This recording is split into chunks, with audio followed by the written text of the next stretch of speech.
মা কি করছে? ও মামা কি করছো? রান্না। তুই গায়ে গামছা নিয়ে কি করছো তুমি?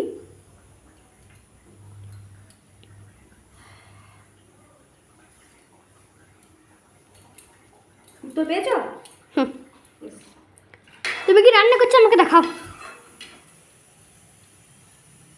ঝিঙে আলু পোস্ত, ঝিঙে পেঁয়াজ পোস্ত, উচ্ছে ভাজা, ডাল, ভাত, আমরা দিয়ে তেঁতুলের একটু চাটনি বা টক যাই হবে। আর তোর বাবা একটু মাটন এনেছে, মাটন ধরছে। ও তো দেখছি তোমার মনটা দিকে খুশি খুশি আছে। এখন তোমাকে ঢালা ধরা কথা দা বলতো কোন জিনিস জলেই জন্মায় আবার জলেই দিলেই তাকে সর্বনাশ। পানি ফল, পানি ফল, না। একদম পাক্কা পানি ফল হবে না, 100% পানি ফল। পানি ফল হবে না, একটা ভেবে চিন্তে বলো। পান পান পান হবে না, পান। পান হবে না। আমি পারবো না, ফোনে দেখে দেখে ওইসব শিখেছিস, এখানে ঝামেলা।